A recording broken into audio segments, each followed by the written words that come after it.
grist of the new beginning brooks is blocks split off the mountain mass. And hopeless grist enough it looks, ever to grind to soil for grass. The way it is will do for moss. There he had built his stolen shack. It had to be a stolen shack because of the fears of fire and loss that trouble the sleep of lumber folk. Visions of half the world burned black, and the sun shrunken yellow in smoke. We know who, when they come to town, bring berries under the wagon seat, or a basket of eggs between their feet. What this man brought in a cotton sack was gum, the gum of the mountain spruce. He showed me lumps of the scented stuff, like uncut jewels, dull and rough. It comes to marking golden brown, but turns to pink between the teeth. I told him this is a pleasant life, to set your breast to the bark of trees, that all your days are dim beneath, and reaching up with a little knife to loose the resin and take it down and bring it to market when you please. The mountain.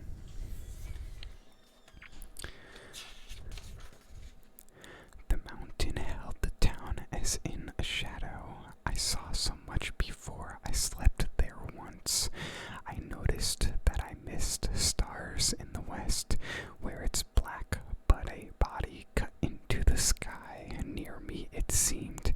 I felt it like a wall behind which I was sheltered from a wind. And yet between the town and it I found, when I walked forth at dawn to see new things, were fields of river, and beyond more fields. The river at the time was fallen away and made a widespread brawl on cobblestones, but the signs showed what it had done in the spring. Good grassland gullied out, and in the grass ridges of sand and driftwood stripped of bark. I crossed the river and swung around the mountain, and there I met a man who moved so slow, and white-faced oxen in a heavy cart. It seemed no harm to stop him altogether. What town is this? I asked. This, Lunenburg. Then I was wrong. The town of my sojourn. Beyond the bridge was not that of the mountain, but only felt at night its shadowy presence. Where is your village? Very far from here. There is no village, only scattered farms. We were but 60 voters last election. We can't in nature grow to many more. That thing takes all the room. He moved his goad. The mountain stood there to be pointed at. Pasture ran up the side a little way, and then there was a wall of trees with trunks. After that, only tops of trees and cliffs, imperfectly concealed among the leaves. A dry ravine emerged from under boughs into the pasture. That looks like a path. Is that the way to reach the top from here? Not for this morning, but some other time. I must be getting back to breakfast now. I don't advise your trying from this side. There is no proper path, but those that have been up, I understand, have climbed from lads that's 5 miles back. You can't mistake the place. They logged it there last winter some way up. I'd take you, but I'm bound the other way. You've never climbed it. I've been on the sides, deer hunting and trout fishing. There's a brook that starts up on it somewhere. I've heard say right on the top, tip-top, a curious thing. But what would interest you about the brook? It's always cold in summer, warm in winter. One of the great sights going is to see it steam in winter like an ox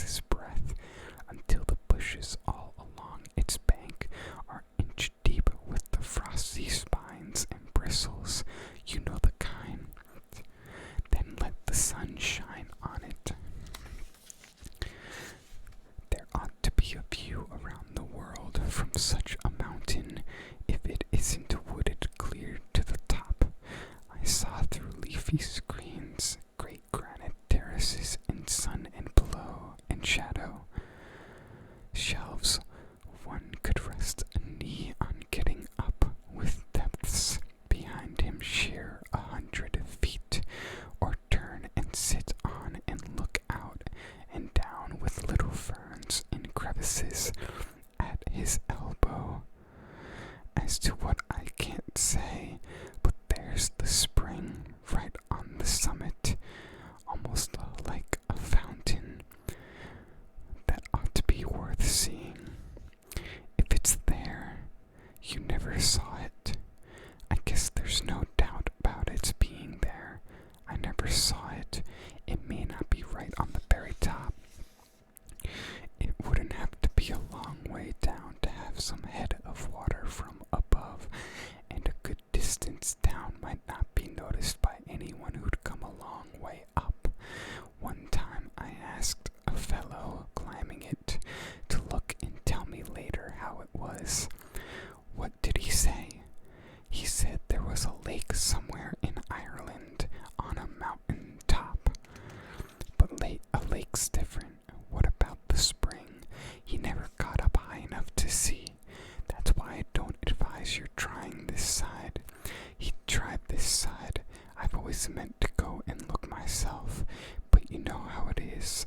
It doesn't seem so much to climb a mountain you've worked around the foot of all your life. What would I do?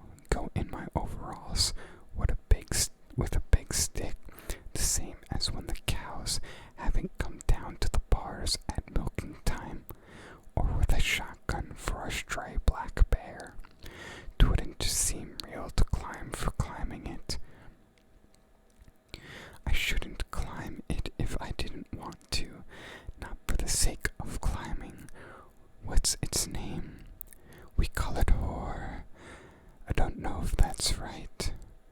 Can one walk around it? Would it be too far? You can drive round and keep in Lunenburg, but it's as much as ever you can do.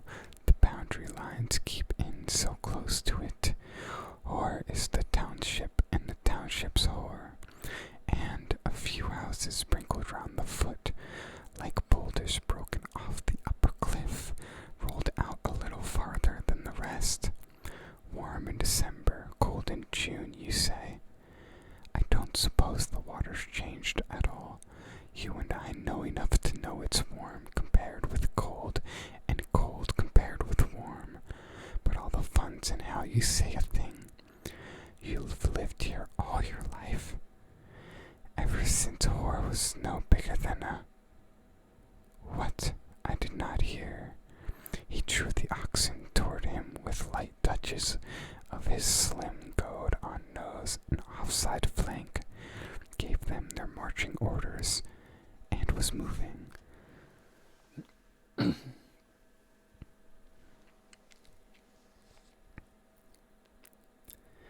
The Tuft of Flowers. I went to turn the grass once after one, who mowed it in the dew before the sun.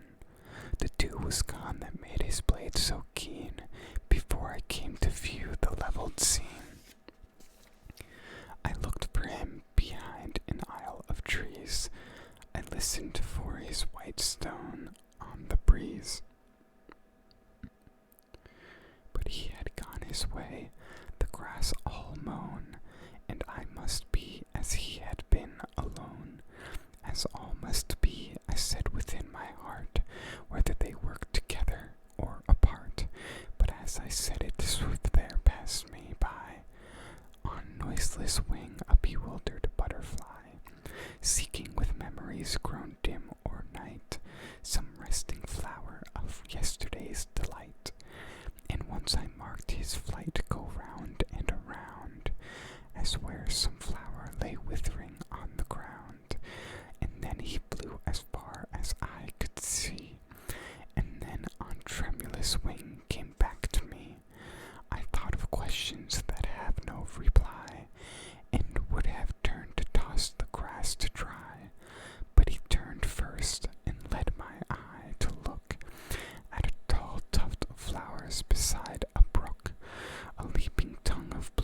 scythe had spared, beside a reedy brook the scythe had bared. I left my place to know them by their name, finding them butterfly weed when I came. The mower in the dew had loved them thus, by leaving them to flourish, not for us, nor yet to draw one thought of ours to him, but from sheer morning gladness at the brim, the butterfly and I had lit upon, nevertheless a message from the dawn, that made me hear the wakening birds around, and hear his long scythe whispering to the ground, and feel a spirit kindred to my own, so that henceforth I worked no more alone, but glad with him I worked as with his aid, and weary sought at noon with him the shade, and dreaming as it were held brotherly speech with one whose thought I had not hoped to reach. Men work together, I told him from the heart, whether they work together or apart.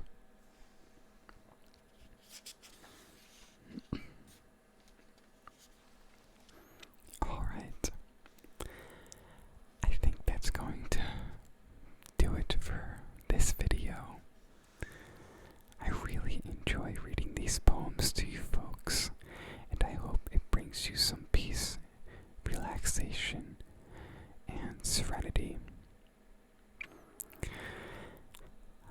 Feel free to like, comment, subscribe, and turn on those notifications.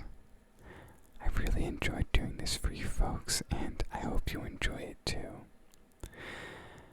Have a great rest of your day, and I'll see you in the next one.